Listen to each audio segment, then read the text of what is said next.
Apa kabar konco Web TV? Bertemu lagi dengan saya, Helen, dalam Warta Media hari ini. 3 berita terbaru akan saya sampaikan, dikutip dari media cetak Wonosobo Express, yang akan disajikan dalam beberapa menit ke depan. Sebelum itu, jangan lupa subscribe dulu official Wonosobo TV. Berita pertama, awas CFO hingga pelosok desa. Pemerintah Kabupaten Wonosobo memperketat pengawasan pemasangan tiang fiber optik hingga ke pelosok desa. Kebijakan ini dilakukan untuk menertibkan tiang-tiang FO yang berdiri di ruang publik tanpa pengelolaan yang jelas. Pengawasan diberlakukan secara merata, baik di kawasan perkotaan maupun perdesaan, tanpa adanya perbedaan perlakuan dalam aturan pemasangan. Sekretaris Daerah Kabupaten Wonosobo, Oni Andang Wardoyo menyampaikan bahwa penertiban dilakukan bersamaan dengan pengawasan perizinan. Andang menegaskan bahwa pemasangan tiang FO di desa tetap wajib mengantongi izin.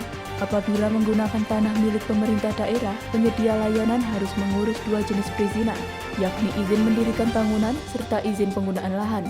Sementara itu, jika menggunakan tanah milik warga, maka harus ada kerjasama dengan masyarakat setempat. Sejak penertiban mulai dilakukan pada akhir 2025, sejumlah penyedia jasa FO tercatat mulai mengurus kelengkapan administrasi.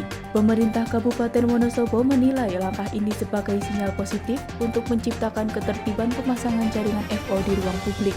Nantinya, Pemkab juga menyiapkan skema jangka panjang untuk mengendalikan jumlah tiang FO, salah satunya dengan membuka peluang keterlibatan investor agar pemasangan tidak dilakukan secara terpisah dan berlebihan. Berita kedua, pembangunan Villa Troya masuk kajian ketat.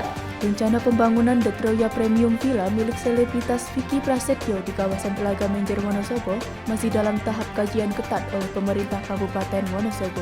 Kawasan tersebut dinilai sensitif dan memiliki risiko lingkungan tinggi, sehingga setiap rencana pembangunan harus benar-benar sesuai dengan regulasi yang berlaku. Pemerintah menegaskan belum ada izin final yang dikeluarkan. Sekretaris Daerah Kabupaten Wonosobo, Oni Andang Wardoyo menjelaskan bahwa kajian difokuskan pada kesesuaian tata ruang, status lahan, serta pemanfaatan tanah kas desa. Lahan yang digunakan bukan milik pribadi, melainkan tanah kas desa Maron yang dikerjasamakan dengan pihak swasta melalui skema kontrak selama 15 tahun. Seluruh dokumen perizinan kini tengah diverifikasi oleh instansi terkait. Pemkab Wonosobo menegaskan tidak boleh ada aktivitas pembangunan fisik sebelum seluruh izin dinyatakan lengkap.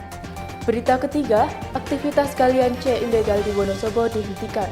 Pemerintah Kabupaten Wonosobo menegaskan bahwa sejumlah aktivitas penambangan galian C di wilayahnya tergolong ilegal karena tidak mengantongi izin resmi. Penertiban dilakukan terhadap lokasi-lokasi tambang yang beroperasi tanpa dokumen perizinan sesuai ketentuan perundang-undangan yang berlaku. Aktivitas tersebut diketahui melanggar aturan administrasi dan tata kelola pertambangan daerah. Sekretaris Daerah Kabupaten Wonosobo, One Andang Wardoyo menyampaikan bahwa berdasarkan pendataan pemerintah daerah, terdapat sekitar 14 titik penambangan galian C yang sebelumnya beroperasi tanpa izin. Penambang diwajibkan menghentikan seluruh kegiatan hingga proses perizinan diselesaikan secara resmi. Hingga saat ini, baru 1 pengujian izin yang tercatat masuk ke pemerintah daerah. Pemerintah Kabupaten Wonosobo menegaskan bahwa setiap kegiatan penambangan wajib memiliki izin usaha pertambangan serta persetujuan dari instansi terkait sebelum dapat beroperasi. Aktivitas yang berjalan tanpa izin dinyatakan melanggar hukum dan tidak diperbolehkan untuk dilanjutkan. Pemerintah menyatakan penertiban dilakukan sebagai bagian dari penegakan aturan yang berlaku.